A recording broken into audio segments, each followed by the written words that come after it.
एक बार एक राजा ने अपने सेनापति से बुला के कहा कि सामने से हमें युद्ध का न्योता आया है, तो ये युद्ध जीतना है। रणनीति बनानी पड़ेगी कि कैसे युद्ध जीतना है। सेनापति ने कहा कि जिस राज्य से हमें युद्ध का न्योता आया है उनसे जीतना नामुमकिन है, क्योंकि उनका सेना दल बहुत बड़ा है और हमारी सेना की टुकड़ी काफी छोटी, और उनके पास में अस्त्र शस्त्र बहुत ज्यादा है, हमारे पास वो भी ज्यादा नहीं है।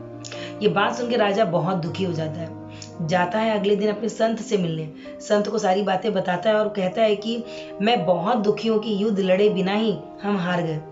संत कहता है सबसे पहले तो इस सेनापति को कारावार में डाल दो, यानी कि जेल में।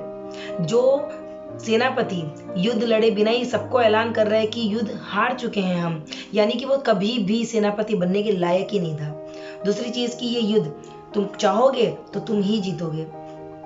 राजा कहता है कि आखिरकार ये युद्ध हम लोग जीतेंगे कैसे। तो ये संत कहते हैं कि सेनापति मैं बनने की कोशिश करता हूँ, चलो। राजा के पास भी कोई और रास्ता ना होने के कारण राजा संत को सेनापति बना के चल पड़ता है। रास्ते में ये लोग देखते हैं कि इनके कुल का एक मंदिर था पहाड़ी के ऊपर।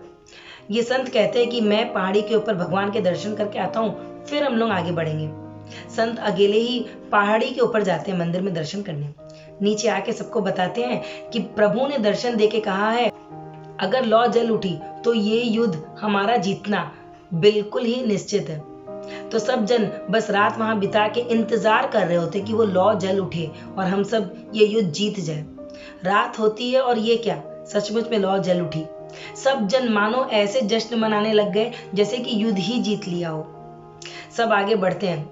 युद्ध 21 दिन चलता है लगातार। आखिरकार यही राजा जीतते हैं। विजय प्राप्त करके सब जन जब वापस आ रहे होते हैं तो सबने कहा संत से कि जाइए ऊपर अपने प्रभु को, ईश्वर को धन्यवाद करके आ जाइए, जिन्होंने पहले से ही निश्चित कर दिया था कि ये युद्ध हम ही जीतेंगे। संत मुस्कुरा के कहते हैं कि वो लौ मैं ही जला के आया था, दिन के उजाले में जला के आया था तो तुम लोगों को दिखा नहीं था। ये बात सोच के कि प्रभु ने आशीर्वाद दिया है, तुम सब ऐसे लड़ने लग गए इतने जोश में कि मानो कि तुम सब जानते ही थे कि तुम जीतोगे, और तुम लोग सच में जीत गए। वो कहते हैं ना कि मन के हारे हार है, मन के जीते जीत। आज मैंने अपने आंखों से देख लिया कि तुम सब बस मन में निश्चित करते ही कि हम तो जीते हुए हैं और तुम सब सचमुच में जीत गए।